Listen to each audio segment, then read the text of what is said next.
오늘 말씀의 제목은 의존하기에 변화되는 이란 제목으로 말씀 나누기를 원합니다. 창세기 20장은 창세기 12장 사건과 매우 닮아 있습니다. 아브라함이 아내 사라를 누이라고 말하고 있고, 또 그것으로 인하여서 그 땅의 권력자가 아내 사라를 데려갔다가 하나님이 역사하심으로 다시 돌아오는 것, 이 스토리가 매우 많이 닮아 있습니다. 또한 돌아올 때에 많은 재물을 획득하게 되는 이런 부분에서 12장과 20장이 너무 흡사합니다. 그래서 많은 사람들이 12장과 20장을 같은 사건으로 보기도 하고, 또는 그 비슷한 시기에 있었던 일일 것이다 라고 추정을 하기도 합니다. 그런데 성경에서는 분명하게 12장과 20장을 따로 분리해서 기록하고 있고, 또 연이어서 기록하지도 않습니다. 그런 점에 봤을 때 성경의 입장에서 볼 때 12장과 20장은 각각 다른 의도가 있다라고 우리가 생각을 해야 되는 것이고, 분명하게 창세기 20장에서는 12장과 다른 점이 또 있다라는 것이죠. 그렇게 해서 하나님께서 우리에게 이 20장의 본문을 통해서 주시고자 하는 말씀을 찾아야 돼요. 12장의 주제와 20장의 주제는 분명히 다를 거라는 거죠. 이유가 있어서 달리 기록하였다라는 것이죠. 그런데 이제 어떤 이들은 어떻게 생각하냐면 12장과 20장의 내용이 매우 비슷하기 때문에 동일한 사건으로 간주를 합니다. 성경에서는 분명히 따로 기록하고 있음에도 불구하고 자신들이 볼 때에 너무 비슷하다, 그래서 동일한 사건으로 보든지, 아니면 12장이 이 아브라함과 사라가 젊었을 때에, 비교적 젊었을 때의 이야기고, 만약에 20장이 19장 다음에 이어진 사건이라면 지금 아브라함과 사라는 99세예요. 사라는 89세고 매우 늙었을 때의 이야기가 된 거죠. 그러니까 20년 이상의 간극이 차이가 나는 겁니다. 그런 것 때문에 약간 해석이 어려운 부분들도 있습니다. 그러나 분명하게 차이점이 나타나요. 12장에서는 아브라함이 가나안 땅에서 이주한 이유를 분명히 밝혀요. 뭐라고 되어 있냐면 기근 때문에 먹고 살기가 힘들어져서 옮겼다라고 이야기를 합니다. 그런데 20장에서는 아무 말을 하지 않아요. 침묵하고 있습니다. 또 12장에서는 사라의 아름다움이 어떻다라고 이야기를 하지만 20장에서는 그에 대해서 언급하지 않습니다. 또 무엇보다도 중요한 것은 12장에서는 하나님께서 사라를 데려간 바로에게 재앙을 내리시지만 20장에서는 이 아비멜렉에게 그냥 재앙만 내리신 것이 아니라 꿈에 나타나셔서 아비멜렉을 책망하셔요. 그리고 이 책망한 일을 아비멜렉은 매우 위험하게 받아들이고, 그래서 신하들과 자기들의 백성들과 의논하는 것이 차이가 납니다. 바로의 사건에서는 그게 없었어요. 또 12장에서는 바로가 아브라함을 불러서 책망한 뒤에 애굽에서 추방시켜요. 가라고, 떠나라고 이야기를 합니다. 그런데 20장에서는 아비멜렉이 아브라함과 대화하는 내용이 나타나요. 그냥 책망하는 것이 아니라 대화해서 아브라함의 문제가 무엇인가를 분명하게 언급을 해요. 더 놀라운 것은 뭐냐면 이 아브라함이 기도해 줌으로 말미암아서 아비멜렉의 집에 내렸던 재앙이 해결되는 것으로 정리가 된다는 점에서 분명히 12장과 20장은 많은 차이를 보입니다. 그러니까 이런 차이점을 본다라면, 그리고 성경에서 12장과 20장의 따로따로 구별, 또 그 사이에 많은 장들이 끼어 있는 것을 봤을 때는 분명히 같은 주제를 반복하고 있는 것은 아닙니다. 다른 주제를 말하고 있는 것으로 우리가 보아야 된다는 것이죠. 그런데 이제 이상한 점은 뭐냐면, 왜 이 아브라함은 세월이 이렇게 흘렀는데도 불구하고 동일한 이런 일들을 벌이고 있느냐라는 것이죠. 아브라함이 그간에 무슨 일이 있었습니까? 아브라함이 하나님의 그 돌보심으로 말미암아 이 애굽에서 이렇게 자기가 잘못해서 애굽에 내려갔지만, 먹고 사는 문제 때문에 애굽에 내려갔지만 하나님이 그를 지키시고 번성케 하심을 경험했어요. 또 어땠습니까? 이 메소포타미아의 연합군대가 쳐들어왔을 때에 이 조카 롯을 데려갔을 때 그가 전쟁에서 승리하여서 이긴 경험들도 있습니다. 상식적으로는 사실 이기기 힘든 전쟁임에도 하나님이 역사하셨음을 보게 된 거죠. 또 어떤 일이 있습니까? 하나님께서 할례를 시행케 하시고, 또 하나님께서 언약 의식을 치러주면서 분명하게 하나님이 살아계심과 하나님의 역사하심을 이 아브라함이 경험하였고, 또한 하나님의 언약이 어떠한 것을 보았습니다. 그런데 변하지 않아요. 다 변하지 않았다는 것이 아니라 분명하게 언약의 어떠함을 경험하고 믿음의 어떠함을 이 사람이 본 것 같은데 아브라함은 여전히 어떻습니까? 위험한 상황이 오면 사라를 어떻게 해요? 아주 쉽게 그냥 던져버리는 겁니다. 분명히 하나님께서는 뭐라고 했습니까? 앞에 19장에서도 뭐라고 했죠? 사라를 통하여서 하나님 언약이 실현될 것이다. 후사가 올 것이다 라고 분명히 이야기를 하셨는데도 불구하고 이 아브라함은 20몇 년 전에 있었던 그 일들과 지금하고 똑같아요. 똑같이 사라를 대하고 있는 것이죠. 그러니까 아브라함이 12장의 사건에서 배운 바가 없다라는 것이죠. 그리고 12장 이후의 사건에서는 하나님께서 아예 대놓고 말씀하세요. 18장에서는 천사들이 와서 내년 이맘때에 네가 아이를 갖게 될 것이다. 아이를 낳아서 네 품에 안고 있을 것이다 라고 이야기했을 때도 아브라함이 깨달은 바가 없어요. 분명히 하나님께서는 아브라함과 사라의 이름을 바꿔줬습니다. 정체성이 달라졌다라는 것을 바꿔줬어요.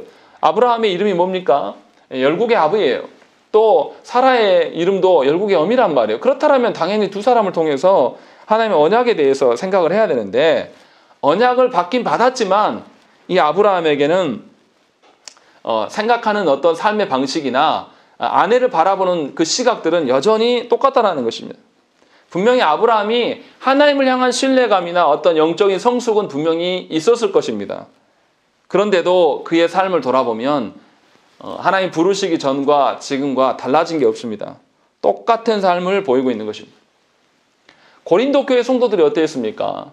고린도 교회 성도들을 향해서 바울이 뭐라고 이야기합니까? 예수 그리스도의 피값으로 주고 산 거룩하여진 자들, 그래서 성도라고 바울이 고린도 교회 성도들을 불러요. 그런데 고린도 교회 성도들의 삶은 어떻습니까? 늘 분쟁이 일어나요. 무슨 파. 교회 안에서 분쟁이 있고 또 이들이 계속 세상 법정에 나가서 소송합니다. 서로 싸우고 있어요. 또 무슨 일을 이야기합니까? 이 근친상간의 일들까지도 교회 안에 있는 그런 부도덕한 일들이 교회 안에 가득했습니다. 이상한 거죠. 분명히 우리가 생각할 때는 하나님이 역사하셔서 그를 거룩해 하면 당연히 우리는 그에 합당한 삶이 있을 것이라고 이야기를 해요. 이것을 누구한테요? 남의 일에 대해서는 이렇게 생각을 해요. 그런데 나한테 끌고 들어오면, 나에게 끌고 가면 우리는 어떻게 생각합니까? 하나님의 말씀을 듣고 하나님의 돌보심으로 내가 존재하고 우리 가정이 있어 왔다라고 말하면서도 우리의 삶의 방편은 어떻습니까? 변화가 안 일어나요. 변화가 안 일어나는데도 아주 태평하게 그냥 살아가는 거예요. 이거 별로 신경 안 쓰는 거죠. 어쩌면 아브라함과 지금 우리의 삶의 양태가 어떻게 보면 똑같다라고 볼 수가 있어요. 하나님의 언약이 어떻고 하나님의 언약이 하나님께서 어떻게 이루어가시는 것을 분명히 아브라함에게 여러 차례 보여주셨고 그러함에도 불구하고 이 아브라함의 삶은 하나님이 말씀하시는 대로의 언약을 기대하는 삶이 아니에요. 여전히 사라를 대할 때 어떻게 대합니까? 예전에 하나님 부르시기 전에 대했던 그 태도로 그냥 대하는 거예요. 아내로서 대하는 게 아니라 그냥 자기 분리하면 누이로 대하는 것이죠. 이게 얼마나 괴롭겠습니까? 아내의 입장에서. 그런데 이러한 삶의 변화가 일어나지 않아요. 12장에서는 아브라함이 자신의 먹고 사는 문제로 인하여서 하나님의 약속을 저버리고 가나안 땅으로 갑니다. 그런데도 하나님이 아브라함에게 호통하지 않으시고 그냥 보호하셔요. 그러니까 12장의 주제는 이런 거죠. 신자의 실수에도 불구하고 하나님은 친히 보호하시고 지키시는 하나님이시다라는 것을 보여줬습니다. 그런데 20장에서는 분명히 다른 주제를 이야기를 하고 있는 겁니다. 하나님을 알고 하나님의 그 역사로 말미암아 지금 20몇 년, 거의 한 25년 정도의 삶을 살아왔는데도 불구하고 여전히 변화되지 않는 아브라함에 대해서 이야기를 하고 있는 겁니다. 그래서 어떻게 하십니까? 3절부터 7절까지는 하나님께서 아비멜렉에게 이야기하셔서 죄가 무엇이냐라는 것을 알려주고 아비멜렉을 지도합니다. 그리고 이 8절부터 18절까지는 아비멜렉이 아브라함을 불러서 이 이방인이었던 아비멜렉이 아브라함의 잘못을 지적하고 아브라함을 교훈케 한다는 것이죠. 아브라함의 한계가 무엇인지를 여실히 드러내 보여주는 것이죠. 그런 점에서 12장과의 주제는 분명하게 확연히 다르다는 것입니다. 그러면 구체적으로 오늘 본문 말씀에서 우리에게 무슨 말씀을 하시는가? 이것이 중요한 것이죠. 자, 이제 3절부터 보시면요. 3절부터 7절까지 하나님과 아비멜렉의 대화가 나타납니다.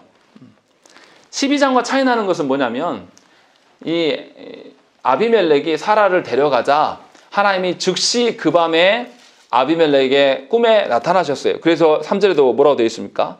그 밤에 하나님이 아비멜렉에게 현몽하셨다라고 이야기를 하는 것이죠.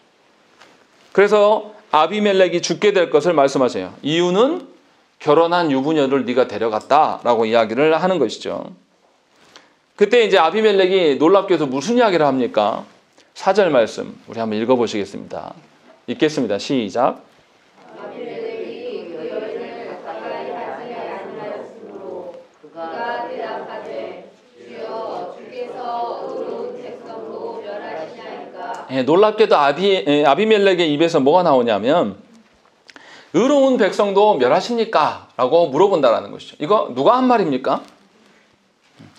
18장에서 소돔과 고모라를 하나님께서 멸망하신다고 하셨을 때에 아브라함이 하나님께서 아브라함에게 뭐라고 했습니까? 너는 열방에서 온 땅에서 하나님의 의와 공도를 실행하여서 열방 가운데 그것을 보여줄 사람이다라고 이야기했어요.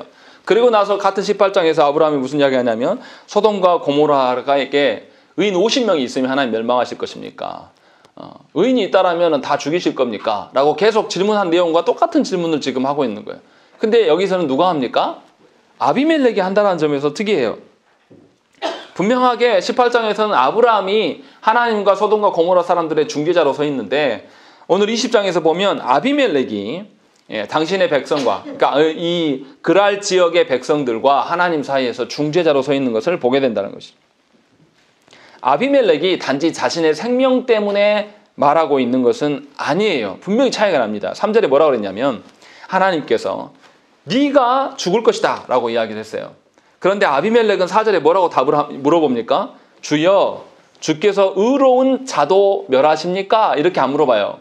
뭐라고 되어 있습니까? 의로운 백성도 멸하십니까? 라고 물어본다는 거죠.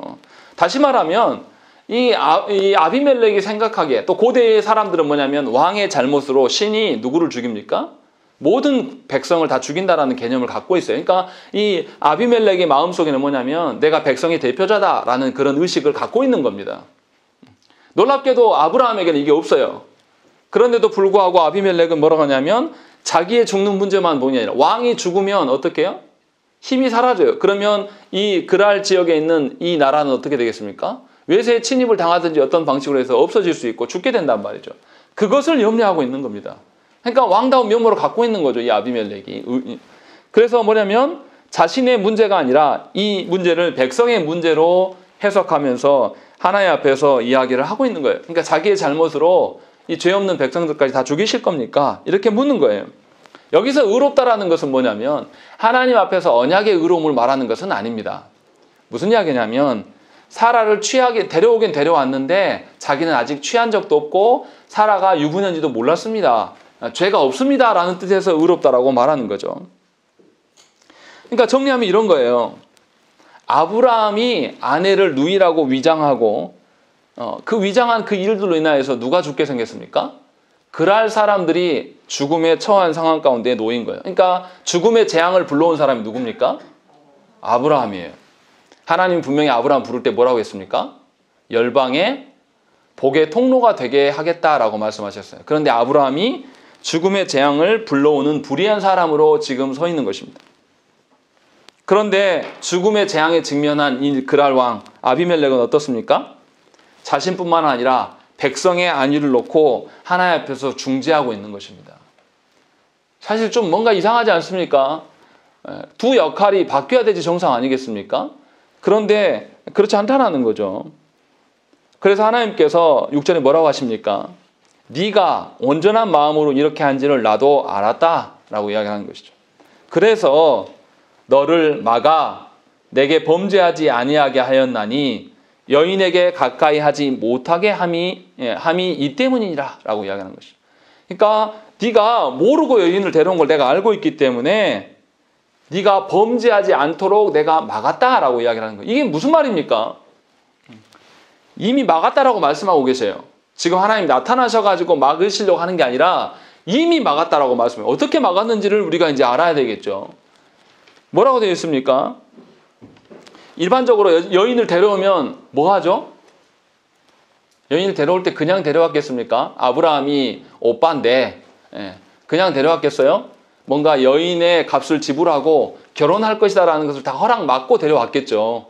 그러면 첫날 밤에 데려와서 뭐 하겠습니까? 첫날 밤을 치룰 거 아니에요. 성경에 보면 어떻습니까? 이삭이 리브가를 데려와서 첫날 밤에, 또 야곱도 결혼하고 나서 그 첫날 밤에 라헬과 레아 각각을 이제 취하는 그런 일들이 이제 드러나는 거죠. 분명히 첫날 밤에 동침하는 것이 정상이에요. 그런데 이상하게도 아비멜렉은 오늘 본문에 보면 사라와 함께하지 않고 있습니다. 왜 그랬을까요? 17절에 그 힌트가 있어요. 17절 말씀 한번 읽겠습니다. 17절에 읽겠습니다. 시작. 아브라함이 하나님께 기도하매 하나님이 아비멜렉과 그의 아내와 여종들을 치료하사 출산하게 하셨으니. 누가 치료받았습니까? 네, 아비멜렉이에요. 아비멜렉이 뭔가 문제가 생긴 겁니다. 무슨 문제인지는 정확히 모르지만 유추할 수 있어요. 출산과 관련해서 남자와 여자의 기능이 달라요.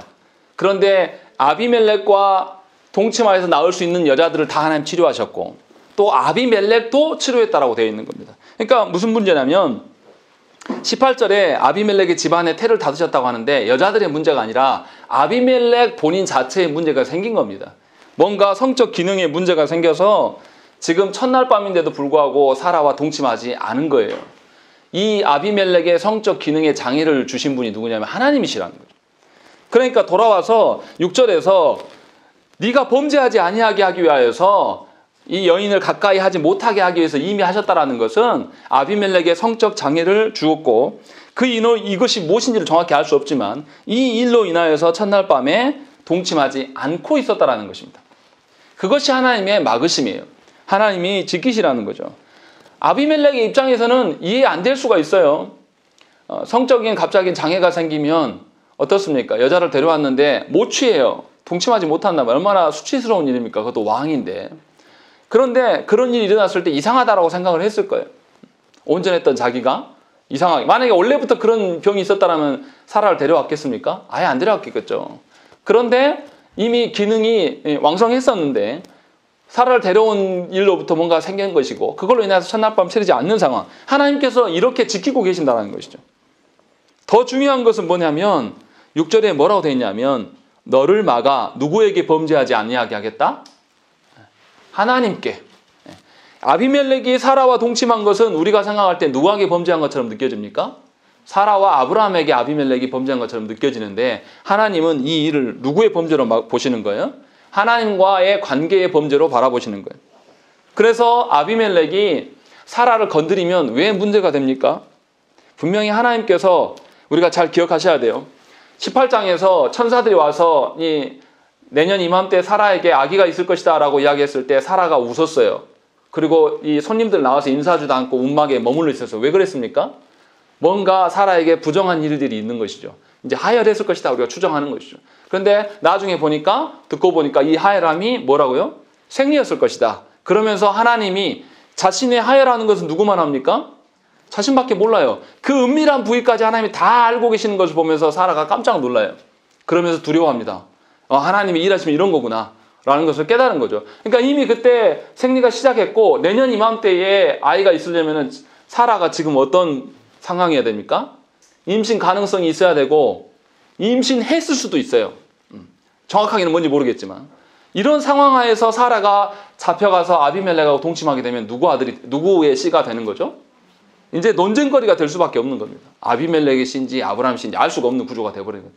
하나님께서 이 일을 막으시는 거예요. 분명히 하나님께서는 누구의 씨, 아브라함의 씨로 말미암아서 하나님의 언약을 이뤄갈 것이다 라고 말씀하셨단 말이에요. 다시 말하면 아비멜렉이 하나님의 언약 백성의 당사자들을 건드리면 이 사람들 간의 문제가 아니라 누구의 문제가 되는 것이죠?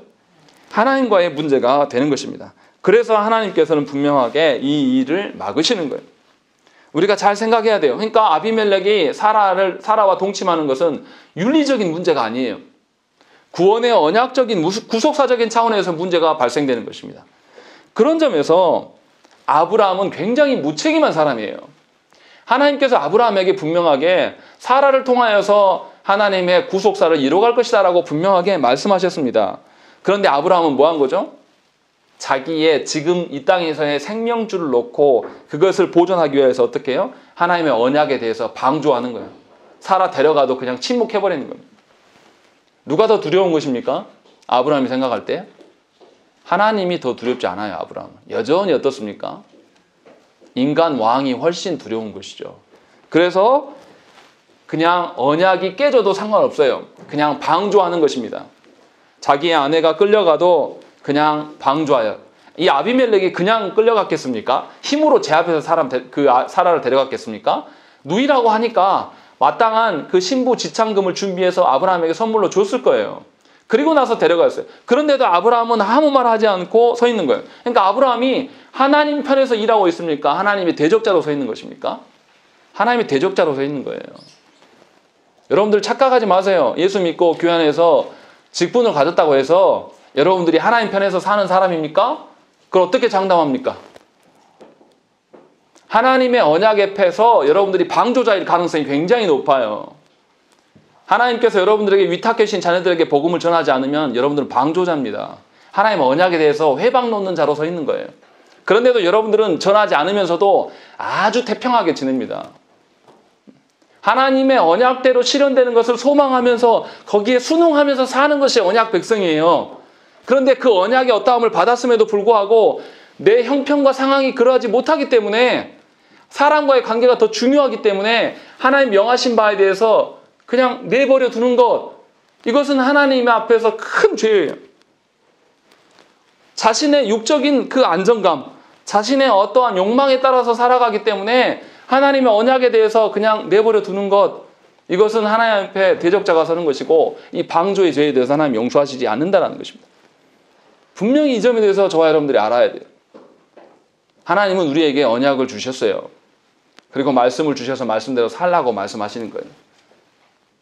우리가 연약하기 때문에 잠깐 제가 그랬습니다. 근데 그 잠깐 그런 것이 이 아브라함 입장에서는 사라 잠깐 방조한 것이 고대 사회에서는 여자가 큰 존재가 아니기 때문에 우리가 남자와 동등한 존재가 아니기 때문에 아브라함이 잠깐 깜빡한 것이 그랬습니다라고 말할 수 있습니까? 그럴 수 없는 거예요. 그러니까 언약 백성은 삶의 전반에서 하나님의 언약대로 이것이 이루어지는 일인가? 과연 내가 여기에서 이것을 선택하게 되면 하나님의 언약 앞에 내가 순응하는 것인가? 역기능으로 서는 것인가를 잘 생각을 해야 돼요. 늘 그것을 염려하면서 살아가는 것이 언약 백성이에요. 그 중심으로 살아가는 것.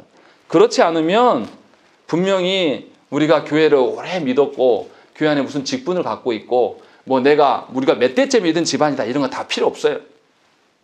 하나님 앞에서 언약의 대적자로 설 수밖에 없음을 분명하게 알아야 된다는 것이죠. 하나님께서 놀라운 것은 뭐냐면 아브라함이 이렇게 대적자로 방조자로 서 있음에도 불구하고 이 언약을 누가 지키십니까? 하나님이 직접 관여하셔서 지키시는 거예요. 아비멜렉이 더 이상 선을 넘지 못하고 사실 누구를 위한 움직이십니까? 아브라함과 사라를 위하여서 하나님 직접 움직이시는 거예요. 그렇게 말 듣지 않고 하나님 언약에 대해서 알려줘도 여전히 무관심한 그들을 위하여서 지금 하나님께서 일하고 계신 거예요. 그러니까 하나님의 사랑이 얼마나 큰 겁니까? 또한 하나님의 언약 백성에 대해서 우리가 기억해야 될 거 있어요. 내 육적인 안위와 또는 내 인간을 살아갈 때 욕망을 위해서 살아가는 것이 하나님의 언약에 대해서 대적하는 것이고 방조하는 것일 수 있다는 것에 대해서 심각하게 생각하셔야 돼요. 그래서 선데이 크리스찬으로 살면 안 됩니다. 주일날 예배 드리고 공예배 드리고 나서 헌금할 거 하고 그러면 다 했다라고 말하면 안 된다는 것입니다. 예배 의식은 종교 행위는 했을지 몰라요. 그러나 하나님의 언약이 내 가정과 내가 살아가는 터전 위에서 정말로 실현되기를 소망하지 않은 거예요. 이것에 대해서 하나님 반드시 물으신단 말이에요. 하나님께서 그래서 어떻게 합니까? 아비멜렉과 먼저 대화하고 아비멜렉을 깨닫게 하셔요. 그리고 나서 아비멜렉이 누구로 가르칩니까? 아브라함에게 묻는 겁니다. 이게 얼마나 심각한 이야기인지를. 그렇게 하는데 하나님께서 놀라운 건 뭡니까? 7절에 뭐라고 하십니까? 7절에 이제 그 사람의 아내를 돌려보내라. 그는 선지자라. 누구 보고 선지자라고 하는 것이죠? 아브라함을 보고 선지자라고 하나님 하시는 거예요. 하나님께서 아브라함에게 어떻게 하셨습니까? 18장에서 무슨 이야기 했습니까? 너는 이제 열방에 가서 하나님의 의와 공도를 실현할 사람이다. 하나님의 정의로우심이 무엇인지 네 인생을 통해서 입증해라. 너를 그렇게 쓰겠다 하면서 선지자로 대접해줘요. 그래서 어떤 이야기를 합니까? 소돔과 고모라가 멸망당할 것이다. 앞일에 대해서 알려줘요. 선지자들에게. 그래서 그 일들이 하나님 뜻대로 되어지도록 네가 승복하라. 선지자로 분명히 대우하고 계세요. 그런데 이 아브라함은 선지자적 역할을 행하지 않습니다. 그런데도 하나님은 뭐 어떻게 하십니까? 여전히 그를 무엇으로 바라보는 거예요? 선지자로 여겨주고 있다는 것입니다. 여기서 우리가 생각을 해봐야 돼요. 하나님이 먼저 부른 신자들이 어떻게 살아야 될 것들. 분명히 아브라함은 선지자의 역할로 중재자로서 살아가는 자예요. 하나님과 하나님을 알지 못하는 세상의 범죄자들 앞에서 중재하면서 하나님의 선하신 뜻이 무엇인가를 알리는 자로서 살아갔어야 돼요. 그런데 본문에서는 아브라함은 이 중재자 역할을 하지 않습니다. 왜냐하면 그가 누구를 더 두려워합니까? 11절 말씀을 읽겠습니다. 11절 읽겠습니다. 시작.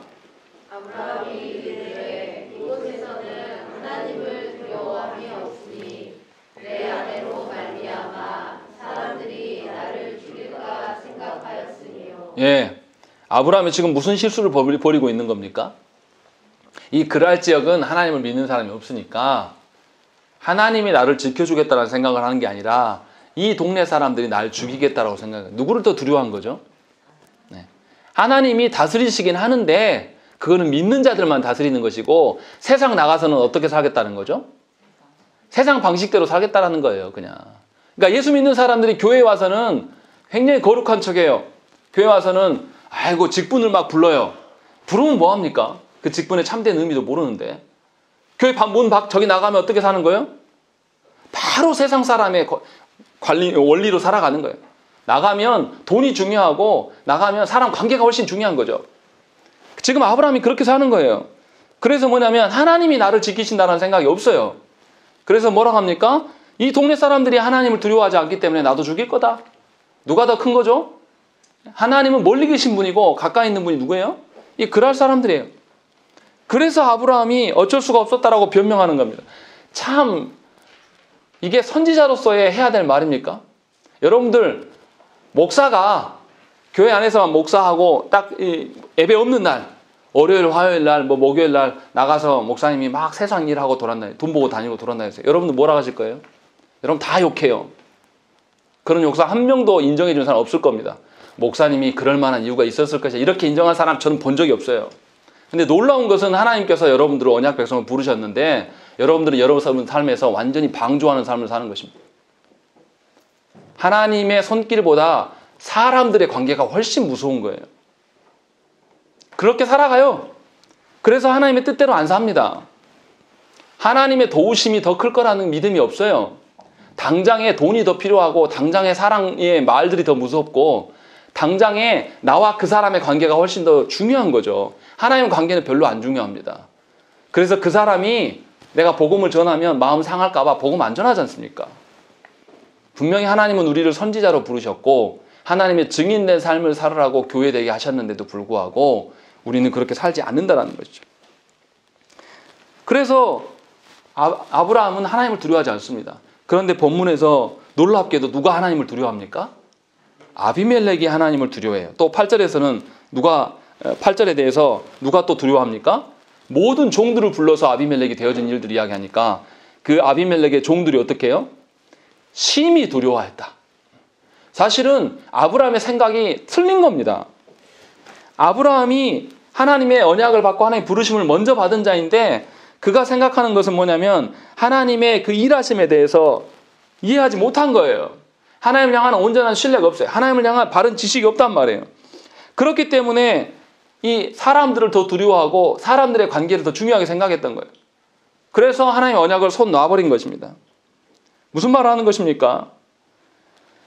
하나님에 대한 그 지식과 하나님을 향한 의존성이 매우 중요한 거예요.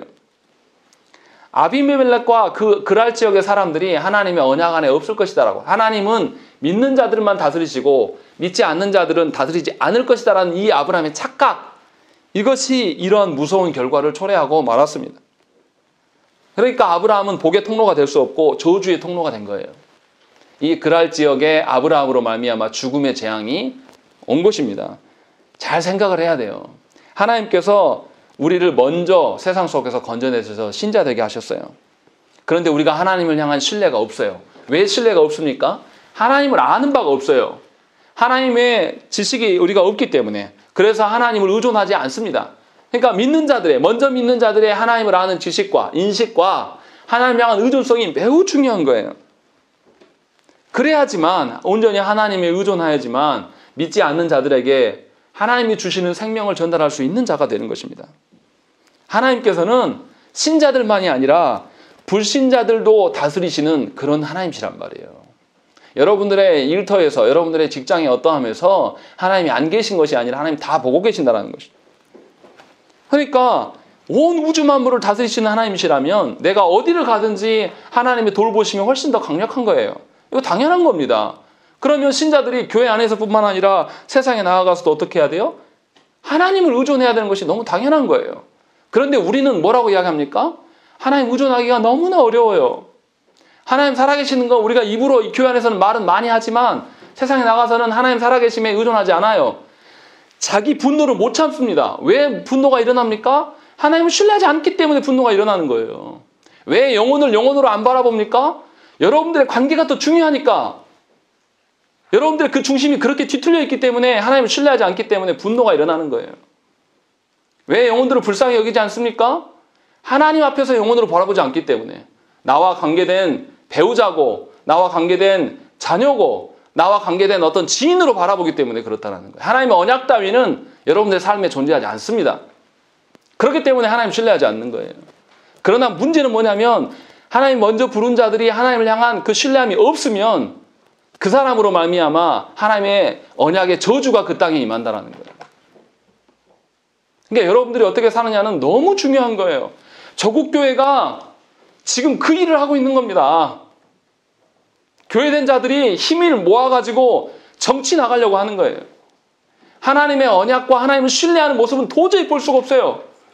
교회가 연약해지고 쪼그라들고 핍박을 당해도 하나님은 살아계시고 우리는 그 하나님을 믿고 거기 안에서 평안을 누리겠다라는 이런 담대함이 없어요. 오히려 하나님을 향한 담대함을 가져서 하나님 없는 것처럼 살아갑니다. 세상의 방식대로 교회를 세워가려고 그러고 세상의 힘의 논리로 교회를 붙잡고 있으려고 하는 겁니다. 세상의 홍보수단으로 성도들을 끌어안치려고 하는 거예요. 그래서 하나님 앞에서 예배자로서의 직분을 주는 것이 아니라 사람들을 직분으로 얽으면서 관계로 붙잡아두려고 하는 거예요. 그런 방식으로 서 있기 때문에 세상이 교회를 걱정하는 거예요.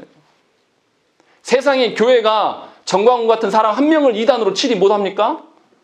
세상의 교회가 얼마나 자정 능력이 없으면 교회 안에 선교단체들이 그렇게 불법으로 모임을 해도 교회가 아무 권한이 없어요. 그냥 방조만 하고 있는 겁니다. 아브라함이 이 방조가 그랄 지역의 백성들에게 죽음을 몰아온 것처럼 한국교회의 방조가 이 대한민국 땅에 죽음을 불러오고 있다는 것을 깨달아야 돼요. 먼저 믿는 자들의 책무가 이렇게 큰 거예요. 이런 일들이 역사상에 없었습니까? 십자군 전쟁이 어떤 식으로 발현됐습니까? 힘의 논리로 시작됐어요. 그래서 얼마나 많은 사람들이 죽었습니까? 십자군 전쟁 이후로 이슬람이 굉장히 악해졌습니다. 이슬람이 원래 폭력 집단이 없었는데 십자군 전쟁으로 호되게 당하면서 이들이 기독교에 대항하기 위해서 생겨난 것이 폭력적인 성향의 지파들이 생겨난 거예요. 또 어떻습니까? 미국이 이라크 전쟁, 또 아프간 침공할 때도 무슨 논리를 폈습니까? 하나님의 그 믿는 사람들이 세상을 정복해야 된다는 논리를 피면서 성경을 들고 나가서 전쟁을 펼쳤어요. 한국교회가 정치 세력과 결탁하면서 이 정치 지도자들을 기독교화 시켜야 된다는 것도 똑같은 논리예요. 하나님께서 정치 지도자를 불신자들이 세워도 하나님이 다스리시는 나라다라는 생각이 없어요. 먼저 믿은 자들에게. 그러니까 이겨 먹어야 되는 것이죠. 공격적인 태도로 그들을 정복해버려야지 속 시원한 거예요. 이게 기독교인들의 정체성입니다. 이런 식으로 예수 믿는 사람들이 무슨 하나님의 능력을 믿는 자들입니까? 이런 식으로 예수 믿는 것이 정말로 하나님을 의존하여서 변화되는 것을 경험하는 것입니까? 하나님을 의존하지 않기 때문에 자기 손을 쳐다보는 거예요. 하나님을 의존하지 않기 때문에 자신의 처지와 상황에 빠져가지고 거기서 울고 있는 겁니다. 하나님의 그 역사하심을 하나도 믿지 않는 것이죠. 그런데 우리가 알아야 될 게 있어요. 하나님께서 믿는 자들에게 믿지 않는 자들의 영혼을 믿는 자들에게 맡기셨어요. 그리고 믿지 않는 자들의 영혼이 있는 곳이 바로 세상이에요. 바울이 로마서에서 무슨 이야기를 합니까? 먼저 믿는 자들이 그리스도의 몸으로서 세상에게 복음의 어떠함을 증거해야 돼요. 그래서 이 세상에 있는 자들도 그리스도의 몸으로 편입시켜야 돼요. 이렇게 하라고 교회의 사명을 주셨다라고 분명하게 말씀했어요. 그러니까 믿는 자들은 믿지 않는 자들을 어떻게 봐야 돼요? 향후에, 미래에 우리와 한 몸 될 사람으로 바라봐야 한단 말이에요. 그런데 놀랍게도 한국교회 성도들과 한국교회는 무슨 이야기를 합니까? 나와 조금만 다르면은 이단 이야기하고 사탄 이야기 해버립니다. 내 마음을 조금만 어떤 위해를 가하면, 내 마음을 조금만 괴롭게 하면 아주 적대적으로 대합니다. 향후에 그와 내가 그리스도의 한 몸을 이루어서 이 하나님이 주신 사랑으로 품어가야 될 영혼이라는 생각이 전혀 없어요. 하나님이 온 우주에 통치하시는 생각이 전혀 없습니다. 그냥 자기 생각에 자기를 괴롭게 하는 사람들은 다 사탄이고 대적인 것이죠. 이게 하나님께 순종하신 겁니까? 그냥 자기 마음에 순종하는 것 뿐이에요. 아주 이기적인 그런 자로 살아가는 것이에요. 하나님에 대한 인식은 이렇게 중요한 거예요. 하나님에 대해서 바르게 아는 것이 있어야지만 하나님을 신뢰할 수가 있게 되고, 하나님을 신뢰하는 자들이 세상에서 살아가도 하나님의 원리를, 하나님의 선하심을 붙들고 살아갈 수가 있는 거예요. 그리고 거기서 더 나아가서 우리에게 위탁해 주신 그 영혼들이 그리스도의 몸 될 수 있도록 우리가 부단히 믿고 행할 수 있는 거예요. 하나님이 이루시면 불가능이 어디 있습니까? 그런 믿음이 있다라면 왜 복음을 전하시지 않으십니까? 내가 복음을 전하다가 실수할 수도 있죠. 내가 복음을 전하다 보면 그 사람하고 관계가 틀어질 수도 있죠. 그러나 그것까지도 누가 이루신다고요? 하나님이 하시겠다라고 분명히 약속하시고 있는데도 우리는 움직이지 않아요. 여전히 뭘 믿는 겁니까? 세상에 어떠하면 논리로 살아가는 거죠. 하나님에 대해서 아는 바가 없기 때문에. 그러니까 하나님을 사랑하고 하나님을 사랑한 사람은 이웃을 반드시 사랑하게 되어 있습니다. 그런데 이웃에게 내가 좋은 관계를 유지한다고 해서 하나님 사랑하는 것은 아니에요. 분명히 아셔야 돼요. 하나님을 사랑하는 사람은 하나님의 긍휼로 정말로 말이 안 되는 영혼들에게 대해서 지켜봐 줄 수 있는 힘을 받을 수가 있어요. 그러나 여러분들이 이웃과 좋은 관계를 맺는다고 해서 그 사람이 하나님 사랑하고 내가 하나님 사랑하는 것은 아니란 말이에요. 어디서부터 시작되어야 되는지 분명히 아셔야 된다는 것이죠. 그래서 아브라함의 변명은 참 역겹습니다. 11절의 말씀도 사실 어처구니 없는 이야기를 하고 있는 것이고, 12절에 뭐라고 합니까? 또 그는 정말로 나의 이복 누이다 라고 이게 지금 여기서 할 소리입니까? 이 아브라함의 어처구니 없는 행동 때문에 그랄 적에 모든 사람이 죽게 생겼는데 아브라함의 핑계가 이 모양이에요. 그리고 13절은 더 가관이에요. 뭐라고 합니까? 하나님이 나를 내 아버지의 집을 떠나 두루 다니게 하실 때라고 되어 있어요. 이게 무슨 말입니까? 하나님이 나를 아버지 집에서 떠나게 해서 방황하게 했다. 떠돌았다. 누구 때문에? 하나님 때문에. 그리고 그래서 하나님 때문에 떠돌 수밖에 없어서 내가 이 사라에게 그대가 나를 오랍이라고 해줘야 한다라고 이야기했고, 이것이 뭐라고 합니까? 그대가 내게 베풀 은혜라 하였었노라. 이게 지금 아브라함이 말하는 게 은혜입니까? 여기가 헤세드란 단어를 쓴 거예요. 헤세드는 하나님이 주시는 은혜 외에는 없어요. 이게 지금 아브라함이 할 소리예요? 하나님의 언약을 알고 하나님의 은혜를 이미 누리고 살았던 그 사람이 무슨 이야기 하는 거예요? 내가 지금 자기 아버지 집을 떠나서부터 계속 개고생을 하고 살았는데 이 개고생의 책임이 누구다? 하나님이고, 그런데도 나는 순종하려고 어떻게 했다? 아내하고 나와 부부관계로 지낸 게 아니라 뭐로 지낸 거죠? 누이관계로. 그러면 두 사람은 계속 잠자리하고 살았던 건 뭡니까? 근친상간의 관계가 되는 거예요. 지금 그 이야기 하는 겁니다. 얼마나 비겁하고 추접하고 더럽습니까? 여전히 아내를 어떻게 바라봐요? 필요하면 아내였다가 필요 없으면 어떻게 해요? 누이로 바꿔버리는 거예요. 여러분의 남편이 여러분을 그렇게 대하시면 여러분 뭐라고 할 겁니까? 그래도 사랑합니다. 그래도 나의 배우자입니다. 이렇게 인정하시는 분 있어요? 그런 사람이 세상에 어디 있습니까? 아브라함 굉장히 비겁한 거예요. 마치 하나님께서 아담과 하와가 타락했을 때 하나님께서 찾아오셨어요. 그래서 어찌 된 일이냐 물어보니까 뭐라고 이야기합니까? 아브라함이 하나님이 준 그 여자 때문에 내가 먹었습니다라고 이야기를 하는 거예요. 누구 책임이라는 거죠? 하나님 책임이라는 거예요. 하나님이 그 여자 나 안 줬으면 나 안 먹었어요. 이게 무슨 남자입니까? 이게 무슨 하나님을 두려워하는 자예요. 그렇게 핑계대는 거하고 똑같아요. 지금 아브라함이. 그런 일을 벌이고 있는 겁니다. 그런데도 뉘우침이 없어요. 그렇게 지금 서 있는 겁니다. 그래서 이 아브라함의 그 가증스러움이, 아브라함은 여전히 뭐냐면 아내 사라를 부부로 인정하지 않아요. 분명히 하나님께서는 아브라함을 언약의 부부로 두 사람을 삼아놨어요. 그래서 이 언약의 계보가 두 사람 가운데 이어질 것인데 이들은 준비가 되어 있지 않은 거예요. 이들이 아니라 아브라함이 그런 거죠. 그래서 아브라함의 말대로라면 정상적인 부부관계도 아니고 이상한 관계입니다. 그냥 필요에 따라서 움직이는 그런 것이죠. 그런데 하나님께서는 이 아브라함의 계속 거짓되는 그 일관, 이렇게 추접스러운 일들을 보이면도 하나님께서 뭐라고 합니까? 아브라함의 기도를 통해서 아비멜렉을 낫게 해주시는 것을 보여줍니다. 그래서 17절과 18절에 있는 거죠. 아브라함이 하나님께 기도하며 하나님이 아비멜렉과 그의 아내와 여종을 치료하사 출산하게 하셨다라는 것이죠. 아비멜렉 보세요. 아비멜렉이 어떻게 행동합니까? 아비멜렉이 14절에 양과 소와 종들을 이끌어 아브라함에게 주고 또 따로 뭐 줘요? 15절에 뭐라고 합니까? 네가 원하는 내 땅이 있으니까 네가 원하는 대로 자유롭게 살아라. 너 터치 못한다. 이 땅에 살 동안 내가 지키겠다라고 이야기하고 16절에 사라에게 이르되 내가 은 1000개를 네 오랍에게 주어서 그것으로 너와 함께한 여러 사람 앞에 네 수치를 가리게 하였다. 무슨 말이에요? 은 1000개를 따로 줘요.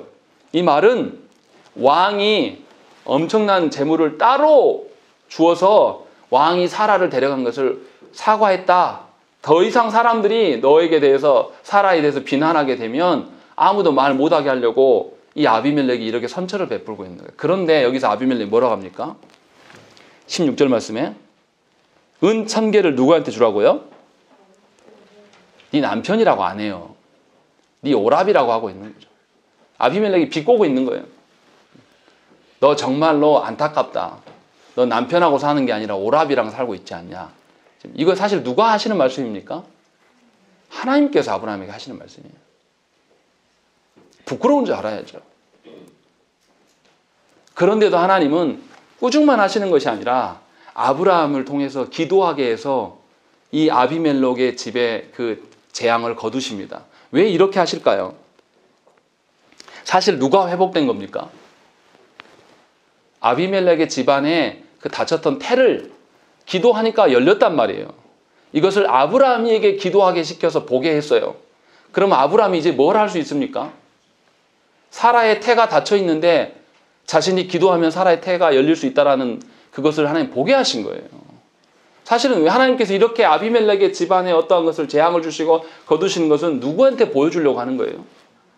아브라함에게 보여주려고 하는 거예요. 얼마나 하나님이 사랑의 하나님이십니까? 저 같았으면 아브라함이 이렇게 행동했으면 광주말로 겁나게 뒤지게 두드러 팼을 거예요. 정신 못 차리네. 아직도 네 아내를 네 마음대로 버리기도 하고 하냐? 너 좀 맞아야 되겠다. 이랬을 거예요. 근데 하나님 그렇게 하시지 않고요.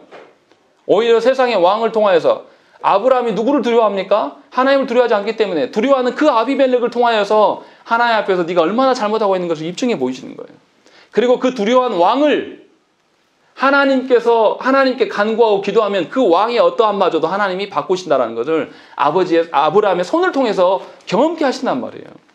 이게 얼마나 놀라운 하나님의 사랑입니까? 그러니까 20장의 주제는 이런 거죠. 하나님은 당신의 언약을 위하여서 친히 일하시는 하나님이에요. 그러니까 우리가 어느 편에 서 있어야 돼요? 언약이 실현될 수 있는 그 편에 서 있어야 돼요. 그렇지 않으면 우리가 언약을 버리고 하나님의 언약과 방조자로서 살아가면 하나님의 대적이 될 수밖에 없는 겁니다.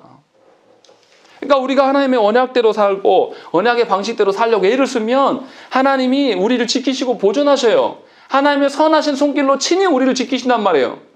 여러분 가정 안에 일어나는 뭔가 해결되지 않은 일들, 찬지한 어떤 문제들도 우리가 언약 안에 머물렀을 때 그 문제가 더 이상 문제가 되지 않는 거예요. 그런데 우리는 무슨 이야기만 합니까? 언약은 온데가 되었고 뭐만 이야기하는 거예요? 우리의 문제만 가지고 계속 그걸로 씨름하고 있는 거예요. 이 문제 해결 안 되니까 눈물 나고 괴로운 거죠. 남들은 다 했는데 나만 없고, 남들은 다 누리는데 나만 뭔가 절뚝발이처럼 살아가는, 이것이 싫어서 하나님께 나와서 기도하기도 합니다. 그러나 말씀을 들은 우리는 그런 방식으로 하나님께 서서는 안 돼요. 모든 것이 하나님의 손에 있다는 것을 여러분들이 인정하셔야 돼요. 그래서 여러분들의 삶에서 하나님에 대해서 알아야 됩니다. 하나님이 어떠하신 분인지 알면 하나님께 의존할 수 있게 돼요. 하나님께 의존하는 자가 뭐를 경험합니까? 변화를 경험할 수가 있는 겁니다. 하나님을 의존하지도 않으면서 그 가증스러운 입으로 하나님 이것도 해주시고 저것도 해주시고 저거 변화 주세요. 하나님 계속 우리에게 무슨 말씀하십니까? 너부터 바뀌어라. 네가 원하는 그 바뀌는 거, 하나님 내 남편이 달라주세요. 내 자녀가 바꿔주세요. 뭐 내 지인들이 바꾸게, 그걸 하나님 원하시지 않아요. 누구부터 바뀌라고요? 말씀을 듣고 있는 우리부터, 나부터 하나님께서 변화시키기 원하신단 말이에요. 그래야지만 우리가 세상에 나아가서 증인된 삶을 살지 않겠습니까? 세상에 나아가서 하나님을 의존하는 것이 이런 것입니다 라고 말할 수 있지 않겠습니까? 입으로는 하나님을 의존하세요 라고 하면서 자신이 하나님을 의존하면서 살지 않아요. 누가 믿겠습니까? 교회가 지금 그러고 있어요.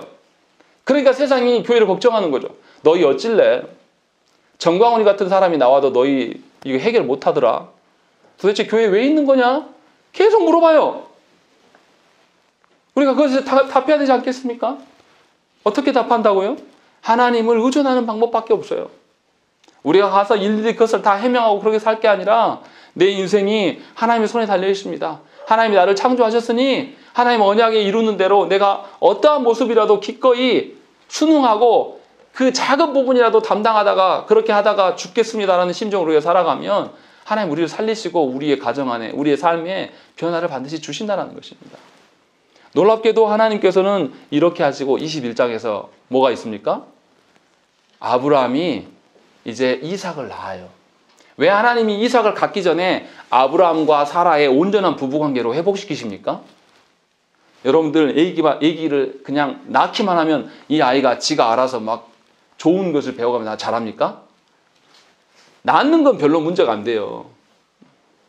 뭐가 문제입니까? 키우는 것이 훨씬 더 중요해요. 아브라함과 사라가 하나님이 보시기에 합당한 언약의 부부가 되어지지 않는데 이 이삭이 어떻게 언약을 배우겠습니까? 그래서 하나님은 이삭을 출생하기 전에 아브라함과 사라를 온전한 부부되게 회복시키고 있는 것이 바로 20장의 모습이에요. 그러니까 여러분들이 가정의 변화를 꿈꾼다면 여러분들이 온전하게 하나님의 언약 안에 언약 백성인지를 점검하시고 하나님께 서야 되는 거예요. 그 기도를 하시라는 거예요. 그래야지만 여러분들에게 위탁 계신 자녀의 어떠함이나 여러분들의 지인의 어떠함이나 그들과 온전한 하나님의 언약 백성의 관계를 수립해 갈 수 있는 것입니다. 그래서 우리가 기도해야 될 것은 무엇이겠습니까? 하나님을 의존하기 위해서. 의존하려면 하나님 말씀 알아야죠. 하나님 어떠한 분인가 알기 위해서 우리가 하나님께 기도해야 되는 거예요. 그래야 해서 하나님께 의존하며 살아가면 우리가 어떤 것을 계획하지 않아도 됩니다. 우리의 손으로 어떤 것을 이뤄내지 못해도 상관이 없어요. 왜요? 하나님이 이루실 것이기 때문에. 여러분들이 그렇게 바라는 어떤 영혼의 변화, 여러분들이 그렇게 바라는 여러분들의 가정의 변화, 이 모든 것은 거기 있는 게 아니라 하나님께 있음을 기억하시고 하나님을 의존하는 자들이 되셔야 됩니다.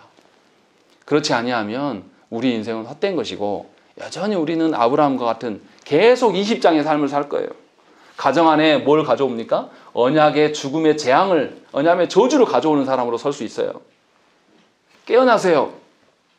그 문제에 집착하지 마시고 세상 사람들의 어떠함, 그것에 집착하지 마시고 하나님께 의존함으로 말미암아 하나님의 선하심을 맛보며 사십시오. 그것이 복된 삶이고 그것이 기쁜 신자의 삶일 줄 믿습니다. 우리 함께 기도하겠습니다.